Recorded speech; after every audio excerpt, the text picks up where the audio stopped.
Hello today. I'm going to do a little video about these Jeep Grand Cherokee heater cores. The one I'm working on today is about a 96, 97.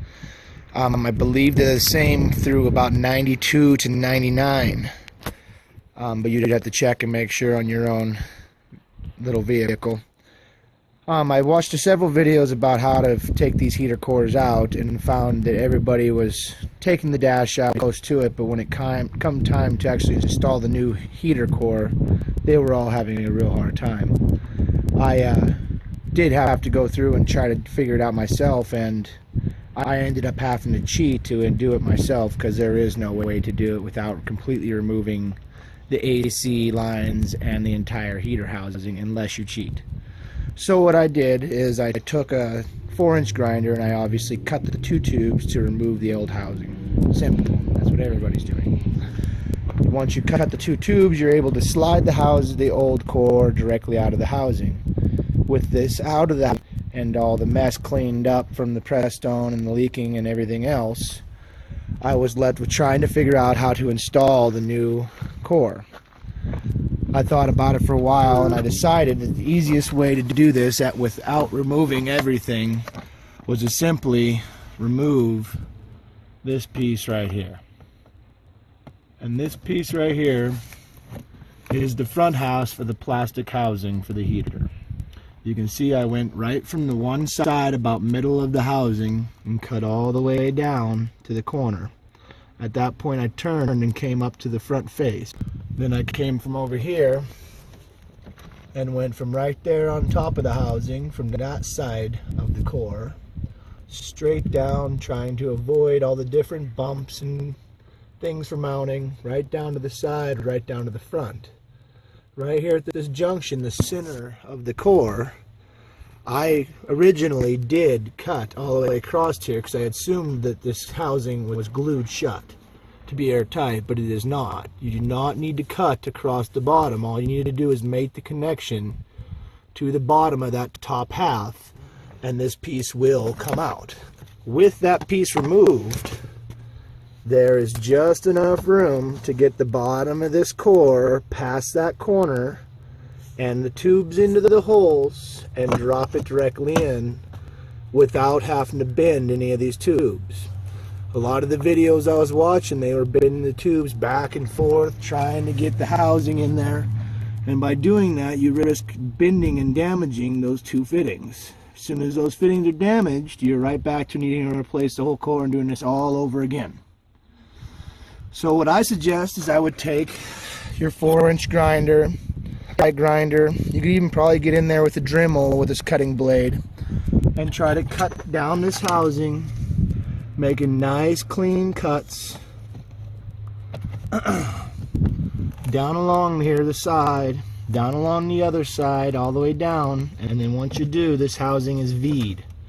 It has a notch. You do not need to cut the bottom, you just need to simply cut through enough to release the two halves. The two halves is in. I went through and obviously epoxied that piece back onto the bottom of this so that it would be whole and not missing a chunk. But now all I need to do is I'm going to take a piece of this top, make sure it's together nicely, epoxy this seam, JB weld, quick steel, whatever you'd like to use. Obviously right down across here, we've got to get this housing all the way airtight again, and then drop in the brackets, put this whole dash back together, and we're done. And I think that's probably going to be the easiest way for everybody to remove this core and to reinstall it without having to remove the entire housing, because you're looking at days of work. I've already been hours into this just to get the dash to swing back. Dash swinging back, there was very few wires that had to be disconnected in order to swing it back. There is enough room to swing it and to get everything, drop the column and move everything back so that you can get in here and work on that. But once you're in here, you still have no way to put the new core down inside this assembly without bending those lines. By cutting out the front of this housing, it gives you just enough room at that halfway point to install the new one and repair the housing. I'm going to go ahead and finish re-epoxying this back together, get everything assembled on this inside, and then I'll take a video assembled so that you can see that it does work and you can put it back together fairly simply.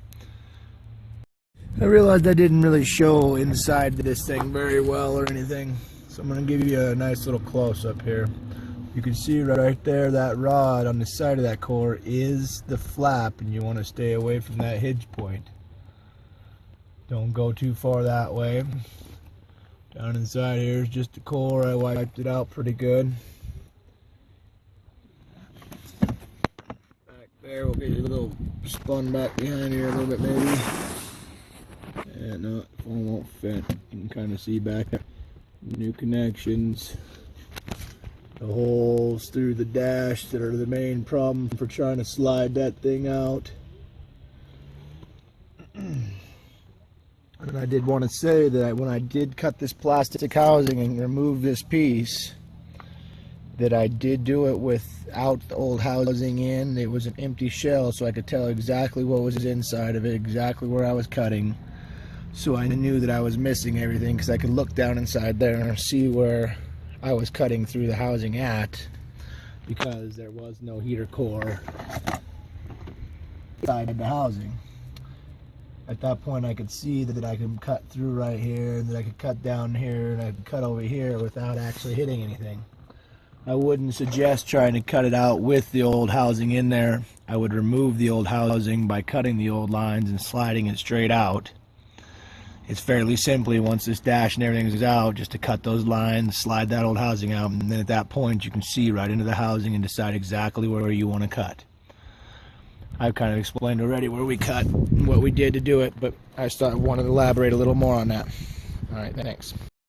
Alright, here's our deal. You can see there, we glued down that seam, we got it shoved down in the corner good and tight. I fixed my mess up on the bottom. You shouldn't have to have no glue on the bottom right there. And then you can see where we came across over here. Back up and around, back around the corner of the housing there. Got all that back together, all the way back down, back to the seam. You can see on top we put our ground wire back on, our two attachments. We are pretty much ready. I'm going to stick some insulation back around the top of that core, nice. Clean up the last of this pressed stone and the last of this dirt while I got her open. But you can see new heater core in, ready to go. I always suggest to everybody that you refire up the system. You know, fill up the press stone, get the car. You can still get the key back in, get this thing back in neutral or park, preferably. But then get this thing heated up and get the system charged up to where you're under pressure, and verify, make sure. These heater cores are made in Mexico or China or wherever, and I've seen them leak straight, even taking your time and installing them right. At this point, you have the dash apart. It's very easy to change out the heater core one more time if you had to. Hopefully you don't. But God forbid you put it all back together, have the dash all reassembled, and then still have a leak. At this point, it's not that hard to go ahead, fill up the press stone, make all your hose connections, get this thing back into park, and fire it up and let it warm up and run through its cycles. At that point, you can verify, make sure you have no coolant leaks, make sure you're holding temperature. I doubt that you're going to be able to get the heater to function everything half taken apart like this, but it doesn't hurt to try to see if it'll blow some warm air. If hopefully this all helps you guys get your stuff figured out. If this did help you fix yours, make sure and click like, subscribe, make sure that we get some help making more videos. Thank you, and have a great afternoon.